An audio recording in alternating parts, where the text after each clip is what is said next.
On the morning of June 6, 1944, the world witnessed a pivotal moment in history: the launch of Operation Overlord, more widely known as D-Day. This unprecedented military operation saw over 150,000 Allied troops, storm the beaches of Normandy, France. It marked the beginning of the end of the Nazi Germany in Western Europe.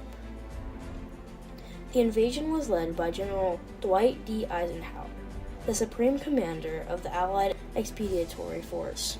For months, he and his term carefully planned the operation, coordinating American, British, Canadian, and other Allied forces for one unified strike. Originally set for June 5th, poor weather conditions forced a delay. On the morning of June 5th, Eisenhower received a forecast suggesting a brief window of improved weather, and he made the call. His now famous order was simple and calm. "Okay, let's go." That quiet command set into motion a massive assault involving over 5,000 ships, 11,000 aircraft, and thousands of landing craft crossing the English Channel toward the Nazi-occupied France. Eisenhower understood the immense risk involved. Before the operation began, he prepared a personal message accepting full responsibility in case the invasion failed. He wrote, If any blame or fault attaches to the attempt, it is mine alone." Fortunately, that note was never needed. Leading up to the invasion, the Allies carried out an elaborate deception plan known as Operation Fortitude.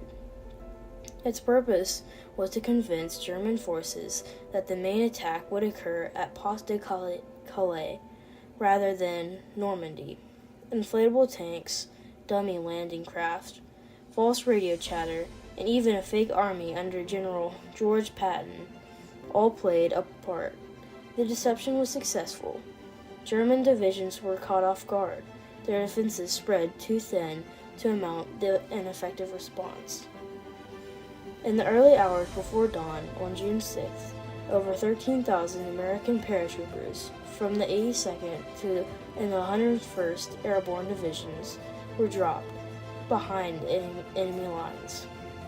Their mission was to secure key roads, destroy bridges, and prevent German reinforcements from reaching the beaches. At 5 a.m., Allied naval forces opened fire on German coastal defenses. The bombardment lasted for hours, softening enemy positions to prepare for the beach landings. By 6:30, waves of Allied troops began hitting the 5 designated beaches: Utah and Omaha for the Americans, Gold and Sword for the British, and Juno for the Canadians. Each landing came with its own challenges, but the bloodiest was at Omaha Beach. American forces faced fierce resistance from well-entrenched German machine gunners, artillery fire, and wall obstacles placed along the shorelines.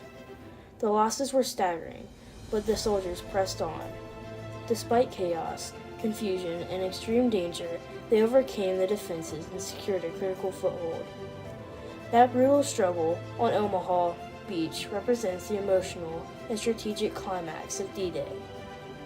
It was there that the mission's success and the fate of the war in Europe hung in the balance. By the end of the day, all 5 beaches had been secured. The Allies had landed over 156,000 troops. Within a week, more than 300,000 soldiers and 50,000 vehicles and 100,000 tons of equipment had come ashore. The victory gave the Allies the momentum they needed to push inland, liberate France, and eventually defeat Nazi Germany. D-Day's importance cannot be overstated. It was the turning point of the war in Western Europe and a powerful symbol of Allied cooperation. It demonstrated that tyranny could be defeated when nations stand together. The bravery of those who fought that day shaped not only the outcome of the war, but also the values and identity of post-war America. And all of it began with one quiet confident order from General Eisenhower. Okay, let's go.